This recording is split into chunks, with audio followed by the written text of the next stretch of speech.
putting yourself out there where rejection is not the end of the world. Your world will not crumble when someone says no. Meet Sibongile Mafu, a writer, content creator, and the co-host of one of South Africa's most popular morning radio shows. What made you join the radio? I was 23, 24, and I knew I wanted to get behind the mic again. I was working at a radio station. I was working at Prime Media, which is where I work now, but I was a videographer. I saw an opportunity to fill in for people, so they put me on a couple of times a month.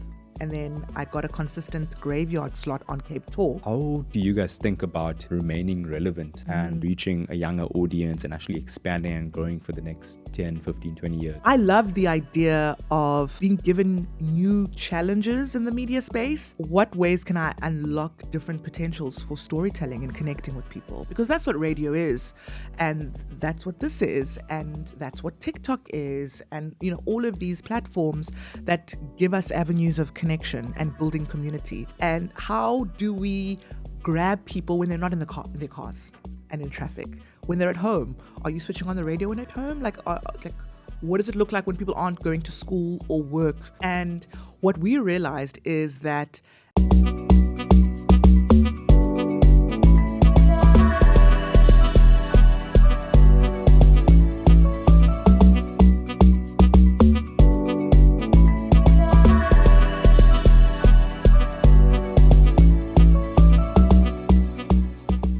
Sibongile, I usually begin these podcasts by trying to understand the formative years of my guests. okay. What's one word you would use to describe your childhood environment? So my parents were both teachers. So I think that plays a heavy part in what my childhood looked like and how they parented. So definitely expressive.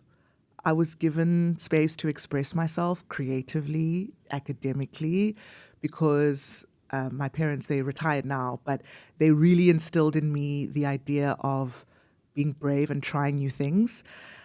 So even if I didn't think I was going to be good at something, I would at least dip my toe in it and see. So that for me was how my childhood was set up. And I mean, I'm reaping the rewards. Do you feel like you were well supported? Absolutely. Which is, it makes me emotional to talk about because I know so many households have a specific idea of what they want their child to become. So there's a different kind of pressure when you are at school, when you choose your varsity, when you get your degree. Are you pursuing your dream or are you pursuing the family's dream? And for me, I grew up in a household where my folks very much poured their resources into my brother and me. I've got an older brother. And being able to give us all the tools to unlock the very best parts of us. I grew up in Gqeberha in PE. And I was partially raised Ezwide, which is where Sia Kolisi is from. And then I moved to KwaMagxaki, which is a black suburb that has a lot of teachers and nurses, black people in that kind of profession. And so I grew up in that neighborhood, and it was about 30 Ks from the school that I went to, which was a former Model C school. And that was my high school, an all-girls school in PE. And that was an experience of dualities, right? Growing up in a township, then moving to a black suburb, but it was as far away as a township would be. So there's the traveling to school and back home every day. And then having the experience of a multicultural school that had a pool and tennis courts and astroturfs and all of that. So it was a full childhood, I would say. And that fullness allowed me to dream more for myself, see more, knowing that I had a school that had a well-resourced library, for example. I ended up, working in that library. Books were a big escape for me. So that allowed my imagination to grow and see beyond just my surroundings. And then at home, I remember speaking to my mom a few years ago, and I said, Mama, you really did make me help you mark papers. at some point, which if you are the child of a teacher, you've probably helped mark a paper or two. And I don't know, I think doing that also just gave me a glimpse of my mom's experience of the world, as a teacher. And, how her days look like outside of just being a parent. Did you ever feel pressure? Growing up in... So the context is, coming from, the background that you just described. So I can relate from parents that supported me from an opportunities point of view, sending me to multi schools. But I definitely internalized pressure. Yes. And hence I became this high achiever, high performer, because that's how I was also loved, if that makes sense. Yeah. In my mind. In your mind. I never felt a pressure from my parents in the sense of, I'm going to bed at night and I'm like, okay, how successful was my day? Did I hit all the marks? Was I, the perfect child? I think maybe my older brother absorbed a little bit more of that. He was the firstborn. He was a student athlete, and he went to a boys' school that really kind of valued sports and athletics and achievement. And so he absorbed possibly a lot of that pressure. And me being the last born, I was able to roam a little bit more freely. And in that roaming, I didn't feel too much pressure, but I definitely did feel like my parents were sacrificing for me to access certain opportunities because of the fact that we grew up in a space where we saw so many different types of the human experience, those who have and those who have not.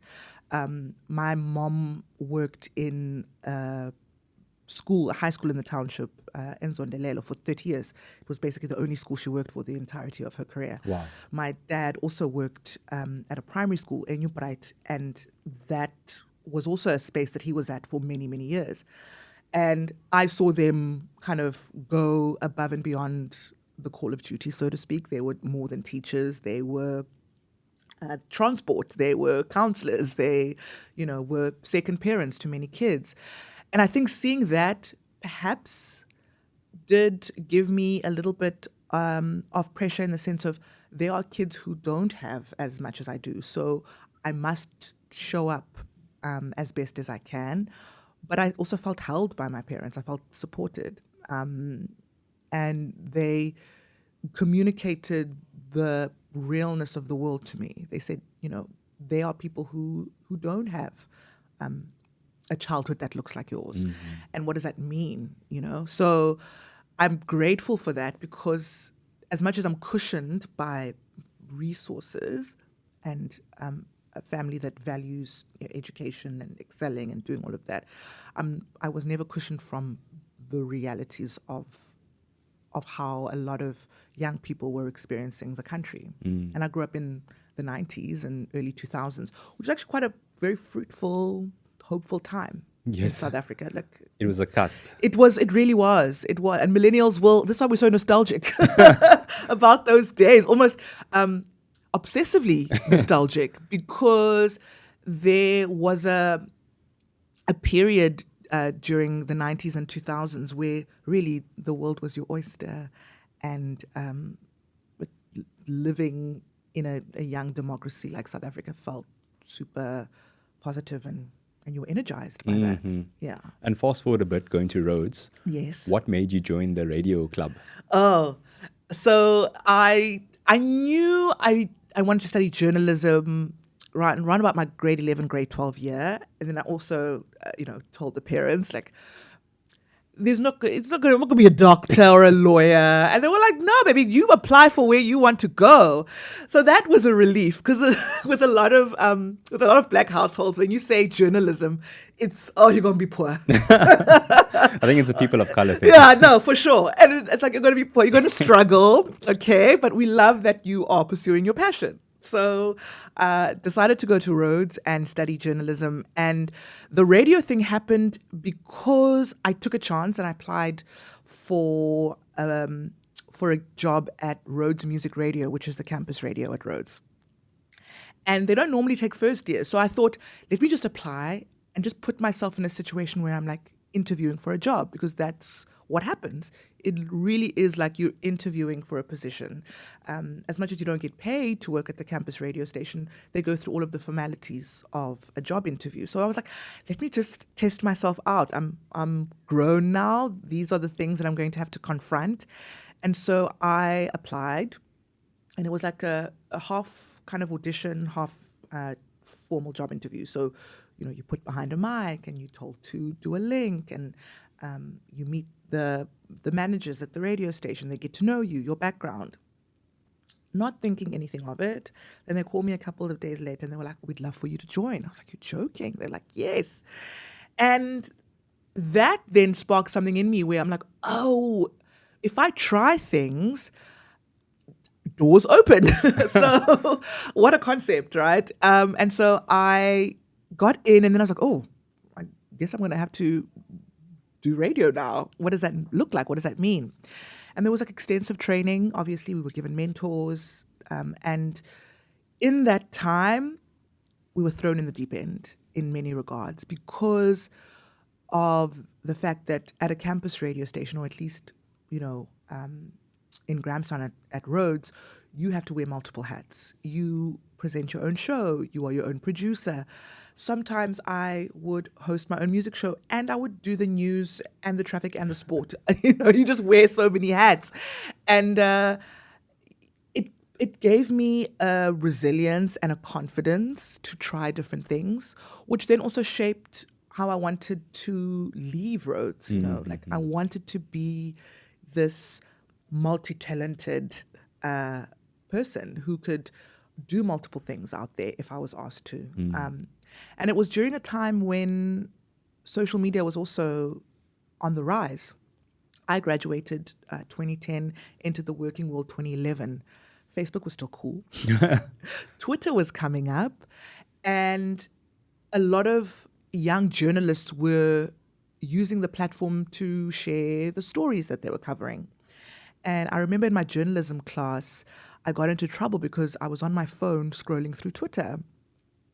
And some of the students would be like, get off the phone, we're in class. And I was like, but guys, Twitter, there's like some good stuff happening here. And then my lecturer was like, what is it that you're on? I was like, I'm on Twitter, like this social media app. And I'm friends with Mel Bala. I remember in the early days, you could still like access celebrities on Twitter. And I remember Mel Bala was a friend. Claire Mawisa, who works at Carte Blanche and who I'd admired growing up because she was a continuity presenter. She was also a friend of mine on Twitter. And I thought, wow, I'm in there. And so I told some of my fellow classmates, I was like, I think you guys should get on this app. Like, I think it's going to blow up. And help some of them like sign up for accounts. And obviously we were doing our degree and tweeting some of the work we were doing, covering stories and things like that. And it really kind of opened up our eyes to the fact that there are so many new avenues of storytelling that are coming up. And we are privileged enough to be able to be the guinea pigs for that, to be able to explore that space. And so it really was kind of the perfect time in terms of, yes, a lot of us were studying traditional media. I mean, I was actually studying, I was specializing in TV production because I was like, oh, broadcasting, I want to be a broadcaster. So I had the radio, I had the TV, and then I had the social media. And so when we came into, graduating, applying for jobs, we were just armed with so many tools to set us up. So that was really an exciting time for media. I know firsthand how overwhelming it can be to start and grow a podcast from scratch. From figuring out your show's concept, deciding between audio or video, learning how to record and edit, to wondering how you'll stand out in a sea of other podcasters out there. That's why I'm super excited to share that I've teamed up with Latitude Podcast Studio and podcast coach and industry pro, Sean Lutz. Whether you're just starting out or looking to take your podcast to the next level, Sean has the tools and experience to help you get there. Head over to SeanLutz.com to book your free call today and make sure you tell Sean that the African CEO sent you. back to the episode. That's so interesting. Like, you were literally an early adopter of Twitter. Yes. $1 billion company. That's wild. Yeah, no, I've seen it in all its iterations. But I think like something that you're also reminding me of is this idea of stepping stones, right? So I feel like, myself included, I'm guilty of this, where I already want to be at the end. I already want to have this big podcast, Yes. millions of followers. But it seems like Rhodes, the radio club was the stepping stone that allowed you to learn, to fail, Yes. to be exposed to so much that perhaps, you wouldn't have got that opportunity if you're working for like a big corporate. For sure. Or if you didn't do that and then you just went to, Prime. Yeah. I feel like that's the point I'm trying to make is the stepping stone concept. How do we kind of like encourage more embrace it. individuals to see the things that we're doing as stepping stones, as opposed to, oh, this is the be all and end all, or I need to be here, when in actual fact there's a big gap that's missing. For me, it's enjoy the stepping stone, embrace it. I know there are so many avenues to reach a point where you are on a commercial radio station, on a big show. These things don't happen overnight. And I think people see that as the golden ticket, right? That is the pinnacle in my industry, right? And so you are then in a position where you're not appreciating all of the stuff that happens before, all of those stepping stones that it takes to get there. Even the fact that I was able to work at a campus radio station, which was also a community radio station because it's in a small town, and you are then also able to see different sides of a city, right? Not just the privileged university side. There is also more to the place than Rhodes. You then kind of have an appreciation of the privilege that is.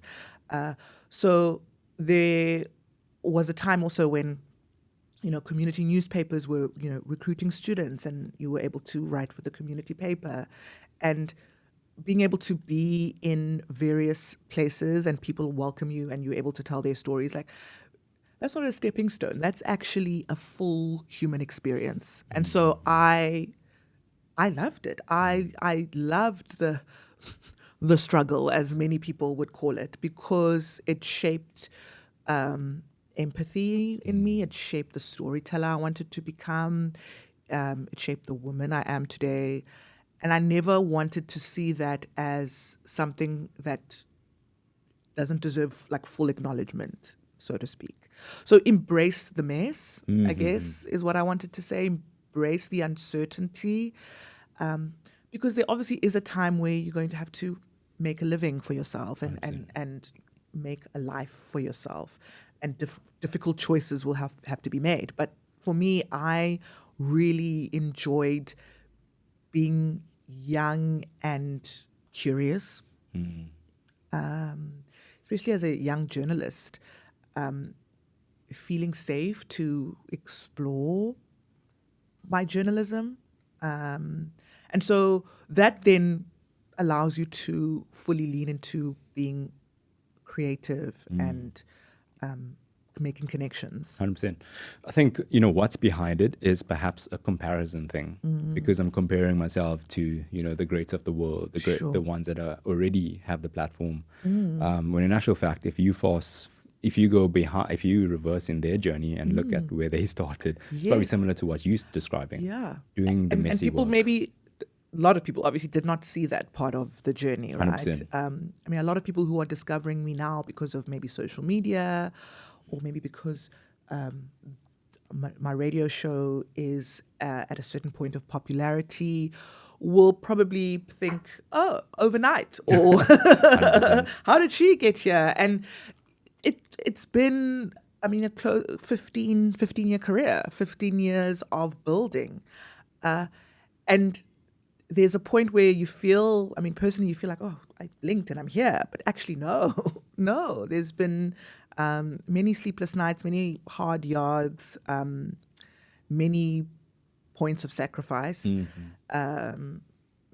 Not pretty, but there definitely is a clarity of vision, I think, that I've always had, which I've leaned into, and a huge doses of luck. I'll be very honest with you. Huge doses of luck. When you are born in a certain era, a millennial like me, for example, going into the media space looked different for us than it does perhaps for journalists now, young journalists studying right now. Different climate, different challenges, different opportunities. So when anytime, for instance, when a young person asks, can you give me the blueprint to how you do it? Like, do you have 3 days for us to talk? Because there's so much nuance to it, right? The climate that you are entering now as a young media professional is different to the climate I entered in 15 years ago. 100%. And to that person who's asking you that question. Yeah. So I think my response to that is, do you want to learn because you want the quick answer? Right. Or the shortcut? The shortcut. Or do you actually want to learn so that you can actually improve your skills and build for a long longevity? Longevity, I think most people want the shortcut. Yeah. But there's no shortcut, is there? The instant gratification, which is very much part of our world today. And I do understand the idea of luck for me is something that I think a lot of us should also like confront, because timing, being at the right place at the right time, having, for instance, the right station manager who's looking for certain talent at a radio station and seeing something in you and bringing you in, that is also a big part of someone's career unlocking and then going to the next level, for example. There are so many talented, hardworking people out there who perhaps will never see the inside of a radio station and will never get behind the mic, but they are just as deserving and just as talented. But a lot of things have to align in order for certain things to work out for you, whatever industry you're in. And in that individual's case, is it persistence and continue to knock on doors? I would say yes, persistence, dogged persistence, grounded in reality. Like I would hope that, you don't use up too many of your years kind of chasing a dream that perhaps is a bridge too far, and know that you are multifaceted and there are so many ways to do life and explore your professional endeavors. I always think if radio didn't happen for me, for example, commercial radio for me really started when I did Graveyard on Cape Talk, which was like a different era, a lifetime ago. I was 23, 24, and I was a few years into my professional career, and I knew I wanted to get behind the mic again because I'd graduated a few years prior. And I was working at a radio station. I was working at Prime Media, which is where I work now, but I was a videographer. I was behind the scenes with the camera shooting the talent. And there was the dream of getting behind the mic still in me. And I saw an opportunity to fill in for people who were on leave, sick. So they'd put me on a couple of times a month. And then I got a consistent Graveyard slot on Cape Talk. And that was, we spoke about campus radio being a learning curve. Graveyard on a commercial station, a 24-hour talk radio station, is another beast on itself. You are by yourself, midnight to 4 a.m. You'll have a technical producer running your desk, but you are running the show. 4 hours, minimal ads because of that time of the day. Not much music because it's a talk radio station, so we were only allowed, I think, one song an hour if you had to play music. And I had to hold a show at 2:00 in the morning and getting all kinds of weird calls and weird comments and lonely people, insomniacs, students who were studying late at night, pensioners who were living by themselves and used the radio as company, DJs who were coming home from gigs would listen to talk radio. And I learned a lot in that space. And so it was definitely the unsexiest period of my career, but also the the coolest in many ways because it really solidified for me that it was a space that I still wanted to be in and a space that I enjoyed, even when it's 3:00 in the morning, 2 people are listening. That's so cool that there's actually engagement. Yes, yes. South Africans don't sleep. Yeah. South Africans don't sleep. I don't know. Hey, things are keeping us up at night, but people are grafting in the middle of the night, and they use the radio as a source of comfort and company. And I appreciated that. I loved that. And I was young too. So I was still cool. Like I still had like cool stuff to say. I was still energetic. I could still do all-nighters. You could still stay up. All-nighters. So it was the perfect learning space. And I know now in the radio environment, graveyard shifts are few and far between. A lot of it's automated, or there's very few slots in that time. So the ground for learning is not as fertile as it used to be, so to speak. And at what point did you transition to the morning show? So I did that for a while. I did that for about a year or two, and then I was also filling in for people on primetime shows. I was reading sport because I loved sport, and I didn't know I could make a living out of talking about sport on the radio. That's crazy when I was younger. And then I filled in for people over the course of like a year, and then I was approached by the station manager at the time saying, would I be interested in taking a position with the breakfast show on KFM as a sports anchor.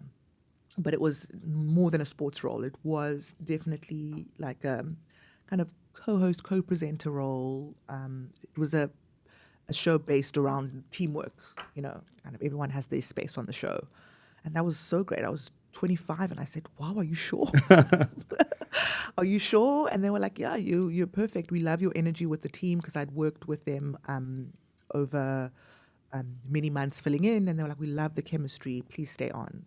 And then I did that, and I was part of a breakfast show that was towards the end of its run. It was like in its last 2 years, and from then I moved on to the next show that was coming up after that show. So I joined that breakfast show, and that's the one that I'm currently on now. And in terms of like your role, how has it evolved over the years? And has there been like more responsibility and more kind of creative authority? Yes. I grew up listening to breakfast radio, and the best breakfast radio for me was when you could see everyone on the team feeling like they were a part of something, and everyone's voice having value. And so I loved the idea of joining a show where everyone's from different backgrounds. I mean, we were strangers, thrust together to make a success of this show. And so I really felt like, okay, I am bringing value here because I bring a unique point of view and unique perspective. It's not just, oh, that's just the traffic girl, or that's just the sports person, and then that's the main anchor, and what they say is the only thing, that holds weight. Because there was a recognition that when we broadcast, when we have listeners tuning in, people are tuning in coming from different perspectives, coming from different backgrounds. And they resonate with different personalities on the show. And you are a representation of how multicultural the country is, the different demographics, ages, experiences. And so when you have something like that, it just makes for a really meaty morning show. And so I love that when we were having meetings around the new show, everyone kind of knew that the show wasn't just about who, quote unquote, the main anchor is, because the main anchor can tell a story so far, but they also have a certain view of the world. And when you bring other people in, it just creates such a richer storytelling experience. There's some people who grew up here. on the show, and I mean Western Cape, Cape Town. There are people who grew up in other parts of the country who moved to Cape Town, which is also a very real experience for a lot of Cape Townians. You know, you may not have been raised here, but you've lived here for a long time and you have a certain view. So people different ages. Some people are parents, some aren't. And so it really kind of gave us a really richer, fuller experience. And it also kept it fresh for us because we were discovering things all the time because we were all leading different lives. So we knew that if we're enjoying the show, the people listening are enjoying the show. That's such a good point. Yeah. So something I think about is the creativity aspect, and along with that is prepping for, you know, the shows. So of course, like for me, it's, you know, it's recorded. It's in kind of like if someone comes through the door, we can cut that out. So like it's very much, you know, you can edit out the things that don't work. But then also the preparation for me is on a daily basis. It's, you know, twice a week I'm doing these recordings and it's prep of like the person. And then trying to, you know, bring in some creativity as to how we make things different, but also it comes from inside out as opposed to, you know, outside in. Yeah. What's your kind of prep like? And, you know, is there kind of this creative process that you go through, or does the ideas just pop up?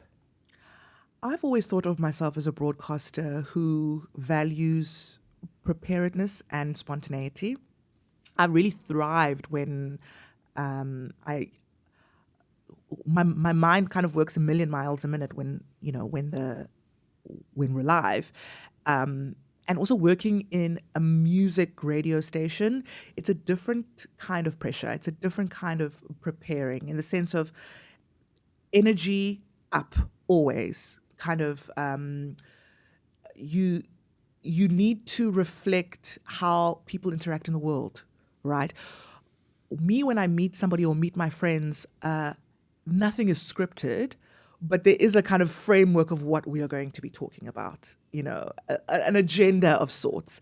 But where our show has really done well is we don't prep reactions to things with each other. So essentially, when the mic goes on, some of our responses are new to each other so that we can get that genuine response from everyone. So everyone kind of is familiar with what the topic is, but I may not necessarily know what you're going to say about that topic. Got you. You can do your own preparation on your side in order to make sure things are accurate and correct, but you have a point of view. What we try not to do is get each other's point of views before we go on air, because that can also sometimes hinder the magic and the authenticity 100%. in many respects. That's the word that was coming to my mind. Yeah. Authenticity. Yes. Like, we love a bit of chaos. People love a bit of chaos. We love a tussle when we disagree. It's almost like literally you joining us at the breakfast table for a conversation and someone's going to say something out of pocket. I'm like, oh, let me check that. And someone's going to say something really kind of wise and brilliant. And we're like, oh, I didn't think of something. You know, I didn't think of that when I was thinking of it. So we love that delicate balance of preparedness and kind of authentic reaction and spontaneity. Perhaps with talk radio, it's a little bit different because it's big pockets of conversation and interviews, where with us, it's snappy, it's quick. We've got to get to the music. We've got to get to the ads. We've got, things that we need to hit in the 3 hours. Where with talk radio, you can have a 15, sometimes 20-minute interview with somebody. Whereas with us, it's got to be snappy. It's got to be entertaining. It's got to be informative. There's a pace. And in many ways, that can be more challenging than when you're given more space to talk, right? Because you've got to hit your mark. I think I have a question about the engagement part. So, as we're progressing and, social media has come on the rise of the past 15 years, as you described, like you got in 2010, 2011. Yeah. How has engagement changed, and how do you guys think about remaining relevant and, actually reaching a younger audience and actually expanding and growing for the next 10, 15, 20 years? Is that something that you guys think about? Of course. I mean, there was a time when people said podcasts would destroy radio. What is this competition? Like, I see value in both. I mean, I play in both spaces, and so I love the idea of being given new challenges in the media space, in the sense of what ways can I unlock different potentials for storytelling and connecting with people? Because that's what radio is, and that's what this is, and that's what TikTok is, and all of these platforms that give us avenues of connection and building community. And when we were thinking about the future and the future of the show, I mean, we've seen so many seasons of the media landscape. I mean, we were broadcasting through lockdown, through COVID, which was something that we never thought we'd have to confront. And that gave us so many avenues of kind of creativity. And how do we grab people when they're not in their cars and in traffic? When they're at home, are you switching on the radio when at home? Like what does it look like when people aren't going to school or work the way that they used to? And what we realized is that at the heart of it is people will always reach for something to make them feel grounded and make them feel connected to everyone around them. So yes, you're not in your car anymore because you're stuck at home, but you need to feel connected to other people. So you will switch on the radio and listen to stories from people in similar situation as you, 100%. or maybe in a different situation as you, but you just need that to hold on to. And when we started to think about the future of the show and the future of radio, we're like, we must always, at the heart of it, keep our listeners as the main priority. It's interesting because also with what you're describing, the radio station as a whole or the broadcasting company as a whole can now look at different mediums, apps, live streaming. Yes. Because you literally said, oh, what happens when you're not driving? If I'm at home, I'm not switching on the radio, but I have my phone on me. Exactly. We have the apps. I mean, people are streaming us from also different parts of the world. It's not the idea of it being a regional station, which KFM is. It's a regional station in the strictest definition. But we have people listening to us from Durban, Johannesburg, Dubai, America, Australia, different parts of the continent. And so when you start thinking of it that way, you are inspired to also challenge yourself not to think in a way where you are just regional minded. People are having so many kinds of experiences, and some people are, you're living in a space temporarily, or you are actually preparing to move with your family, or it's you've got to kind of keep that in mind, where your experience is not the only type of experience. And when you think of it that way, it opens yourself up to different ways of communicating and connecting with people. So we are very much on social media as a show. Some people didn't even know what we looked like for 5, 6, 7 years. They knew what we sounded like, didn't know what we looked like. And then we were on Instagram, TikTok, Facebook, and now we are recognized in the malls, which was never a thing for radio presenters. They had to really search for us in order to find out what we looked like. And that also kind of gives a different level of, I guess, being recognizable. Because I was, for the first part of my career when I was doing radio, people didn't know what I looked like, so I could, move freely, so to speak. I could also come to work looking a little bit crusty. We do work early mornings, you may not be at your best at that time. Now there are cameras in my nose, on me, while we're doing the show. I'm also, out there doing my shopping, and, a family of 4 will come and they'll say, we love the show. Can we get a picture? And, I can't be crusty, dusty, anonymous anymore. But it also is another level of connection when I step outside the studio. And I'm very aware of, how people experience me outside in the world, because they experience me 5 days a week on the radio every day, and there's a familiarity with me. But then there's also the me that's kind of living my life outside. And are there any challenges with that part? So, being in a public eye, essentially. it's nice challenges. I won't lie to you.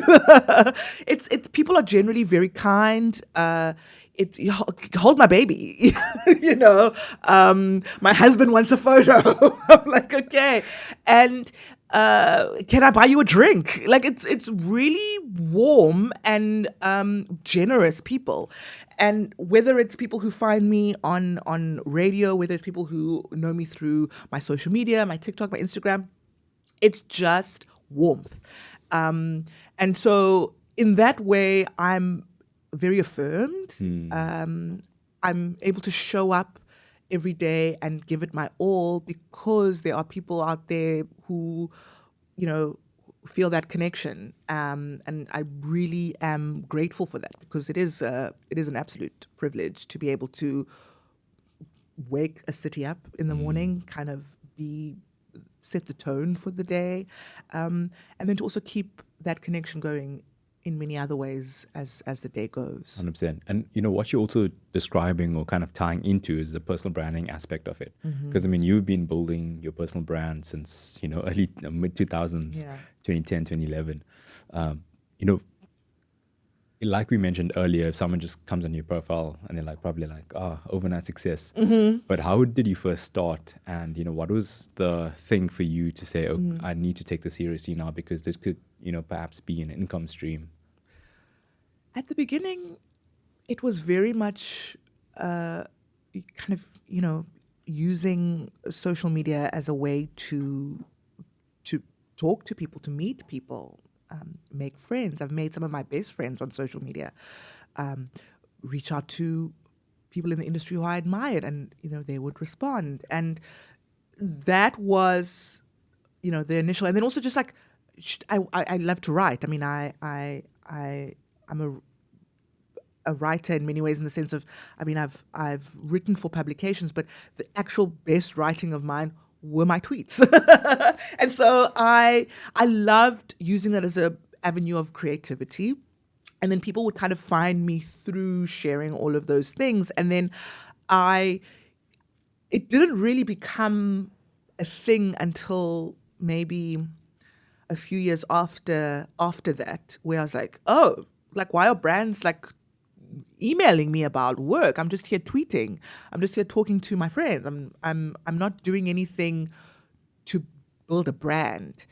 But then I realized, because I'm not naive, I mean, I studied media, I studied journalism, that in my storytelling in that space, there was brand building and world building for myself. And, you know, people felt like I was like a bestie, like a sister, you know, and they would talk to me and connect with me because I shared very relatable stories. And so I was like, okay, this is where I'm comfortable. This is actually something that feels good. It's not taking a toll on my mental health because I'm not feeling like I have to try.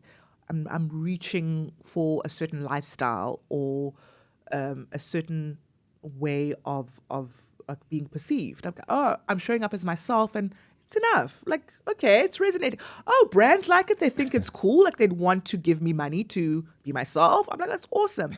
But at that time, there wasn't really like professional setups. Like, I mean, so many of these, like, you know, influencer marketing agencies and PR were also just like coming up. So it was also still very, very fresh in that way. And I was learning as, you know, they were growing too. But I made some weird choices at the beginning. I was like, oh, like, just because a brand wants to associate with you, that's not enough. Like, does it make sense? Does the partnership make sense? Does the story make sense? And so did you say no to a few brands? Early on, no, because I was like, it was so flattering. So I'll say yes. Yeah, it was like some weird stuff. You'd probably be able to find some of it on the internet. I hope not. But some of it was very much like, oh, it's such a compliment. It's so flattering to be approached. And then obviously as time went on, where you realize that, oh, like, I have power in the space. I have a voice in this space. I also have a clear idea of what I want out of this. Then you start saying no. And then you realize the power of no, because so many good things came from that, because there was a clarity of vision and the clarity of the brand. So you have to make the weird choices at the beginning. Do you know what I mean? It's like forged by fire. You have to, because you sometimes just are built by the failures, the missteps. Obviously, don't make any kind of diabolical choices that can ruin your career. But you need those moments of like figuring things out, of creative oopsies. 100%. and like, something that I also think about is like, you don't know what you don't know until you actually take the step, take the leap, sure. say yes. Yeah. And then you're going to find out. And then you're going to find out. I mean, gosh, even if you watch your favorite pop stars, for example, your favorite movie stars, your actors, there's some weird stuff out there that they've done, and brave choices that they've made that maybe people didn't understand at the time. But that was all part of building the story of who this artist is, who this creative person is. So I have an appreciation for that as 100%. well. I think I also think about it as, if you happen to partner with some weird brand, or the partnership itself is a bit weird in terms of expectations of the contract.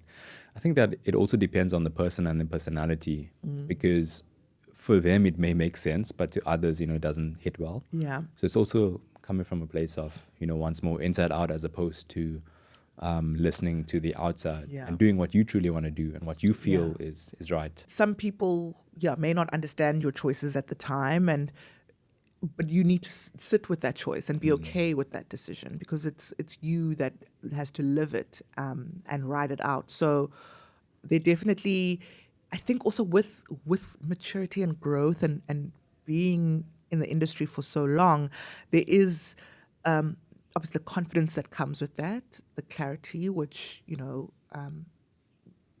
makes me feel like I can take care of myself. I can take care of myself in any room that I step into.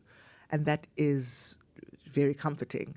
But then again, I think of myself when I was a young person, and even when I was uncertain, even when I was scared, I still was brave enough to try, So there's value in that, in the mistakes, in the growing pains. So I appreciate all the seasons of me becoming. What is the intention of the book club? So the book club that I'm in is just me and my friends, like literally my closest friends. And we are readers, obviously. One of us is an award-winning author, Mohale Mashiko, and she wrote The Yearning. You must go read that. Great book. And she is a brilliant person and a wonderful friend. And we are in reading spaces all of the time, whether it's going to book festivals, whether it's just like traveling together. And we were like, let's go. We read, but we don't talk about like what we are reading as much as we, or at least we don't formalize it, right? Like we talk about it just like casually, but like, we are people who love to dissect things right down to its core. And so we just decided to give ourselves a space to be able to do that. And so, I mean, I speak about the books that I read on my TikTok, on my Instagram. And then the book club is just more of an extension of that, but with our closest friends. People have asked us to grow the book club and welcome new members. But at this point, it's still just a friend group, friend organization. But it could expand. Yeah. I love the idea of an online book club in the sense of, we build a community. We're reading this book this month, and then we're checking in at the end of that and building community through that, because a lot of people are kind of in their little pockets wherever they are, and silos, and aren't able to share, their thoughts around what books they are reading. And I think there's something really special about being able to connect over a great book. Something that I think about is, as we evolve in the tech world and, AI and everything else that's coming up, there's also going to be a need and a shift for in-person things. So communities where we physically meet at a bookstore and we discuss the book. Yeah. I'm not sure where this is, but I saw it's probably somewhere in Cape Town where you can go, take your book, and you're not allowed to speak at that Oh cafe. yes, Have you yes. been The there? silent. I've been invited, but I just haven't been able to go yet. I want to go. Where it's like a silent book club, Exactly. essentially. But I the love concept is, people want to go where they feel there's a community, where there's connection. We spoke about this throughout this. The underlying kind of theme of this podcast was like connection and how we're establishing that through the various mediums. And I feel like the importance of book clubs, the importance of in-person co-working spaces, gyms, whatever it may be, running clubs, it. Yes, paddle. right? I feel like there's going to be there's going to be more need and more people flocking towards these things because the site is evolving so rapidly. So much. I mean, I was reading something the other day where obviously with AI, ChatGPT becoming more and more sophisticated and human-like, like people are using it as a form of like therapy and friendship building. So there clearly is a yearning to make friends and be vulnerable, but we're just not doing it with each other. We're doing it with ChatGPT or whatever online resource we use.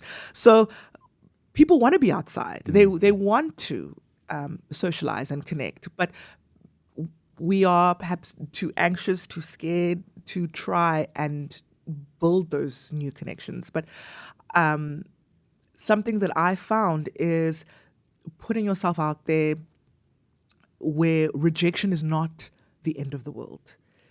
Once your world will not crumble when someone says no. Once you start from that point, you can then just throw yourself into situations where you are meeting new people. How do you improve and get better at dealing with the rejection? I know I'm that girl. I know I'm that girl, and I that's the internal work that we speak of, right? Of being secure in who you are. I'm interesting. I have things to contribute. I am curious about others. I feel like I'm doing like a 101 in making friends. So that I definitely feel like being in an industry where I do have to talk to people all the time, you are kind of thrown into situations where you must interact with others. That definitely does hone that skill and work that muscle. But if that muscle is something that you are not working every day, it will die, And so for me, I think it is about putting yourself in situations where you must talk to people. Like when you go about your everyday life, whether it's grocery shopping, whether it's, you're in the bookstore or in the gym. I'm not saying bother every person that, that you cross paths with, but like, are you acknowledging those kind of interactions that you have with people and giving them weight? Or are they just something that's kind of just like passing through your day? Because if you maybe just spend a little bit of extra time speaking to someone or asking them a question beyond the norm, could that potentially be a friend that you're making? Could that potentially be a book club that you're starting? And I know it does sound a bit romanticized in many ways because, people sometimes don't want to be bothered and that's okay. But you are doing it online. People are seeking out humans online. Why is that not transferring to the world, the real world? 100%. I mean, it's exactly what you're mentioning. I think the first thing is the willingness. And then perhaps the second thing is, setting your intention for the interaction, but not having an expectation of, this could be my best friend and this could be the next big community that we start. Taking the pressure off. It's taking the pressure off. Taking the pressure off. We're around people. Even like we're around people all the time. And I mean, I go to different events and sometimes you feel like, oh, this event is starting to look like this event. Like I'm still seeing faces the same.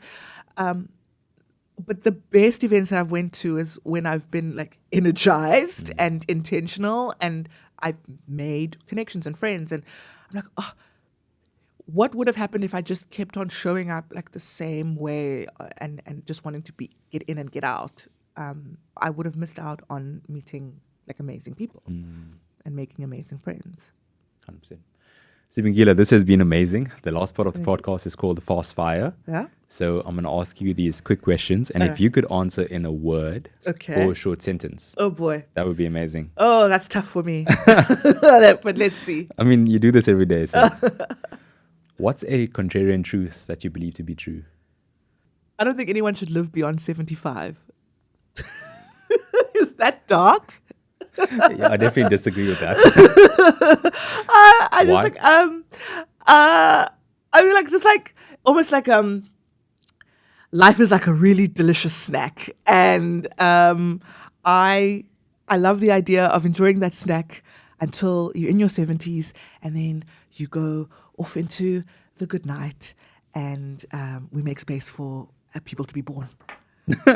But funnily enough, the world wants us to live longer. 100%. And another part of me is like, I also just want people to enjoy like their retirement fully. And I feel like if you live really long, you got to stretch that retirement really far, and your quality of life just decreases. So live life to the fullest until 75. I can argue this point. Okay. Oh gosh, you want us to live to 120, don't you? I mean, I want us to live as long as possible and as healthy as possible. So, sorry, as healthy as possible for as long as possible. Right. So, if by something happens and at 75 you're not able to take care of yourself, then I agree with you. Right. But I feel like if you take care of yourself now, you're gonna be setting yourself up in your 80s and 90s to live as healthy as possible. See, I'm in the back going, wrap it up. 75, wrap it up. But then, by then also it's different stages. Retirement's probably not even a thing. Like, you're still doing other things. Yeah, with for your sure. time. Like, life isn't over at that 100%. age. Family around you, friends around you. Yeah. And I think about it from a productive point of view. Yeah. I don't see retirement as a thing. There's always going to be something else. Yeah. It may not be for money, but there's going to be a mission that I'm going to be a part of that I want to continue to do. Until you're 150. Maybe. Brian Johnson. Yeah. Something you would say to young Sibongile right now? Stay courageous. Yeah. Stay brave, girl. Keep that. Because the world will try and scare you into being still and being comfortable. So keep trying new things. Keep being cringe. Embrace the cringe. That's a good one. If you had a magic wand, what's one thing you would change about South Africa? That all of the people who live in it can enjoy it to its full potential. Yeah. South Africa is an amazing country, and I want everyone to be able to experience it in a way where they are able to fully realize themselves, feel safe, and feel like this is a home that sees me and acknowledges me. No inequalities. Yeah. And freedom of movement for everyone. Like I definitely feel like when you feel safe to be able to move through your country, you are then able to unlock so many parts of your experience of it. So I hate the idea that we have to get into our homes at this time and lock the doors and like everyone kind of like stay in their pockets. You as a female can't walk alone. Yeah. At night. Exactly. The barriers are getting more and more, and the walls are getting higher and higher. Kids aren't playing in the street anymore. So yeah, I think the freedom of movement would be huge. I agree with that. Sibongile, thank you. This was super insightful. Thank you for sharing your story with me, giving me your time, providing such wisdom, and thank you for the impact that you're making. And I hope that you continue to inspire and provide value on a daily basis to the community, and not just on the radio, but like also on social media, and just influence the way that you do. So thank you. Thank you. Thank you for having me.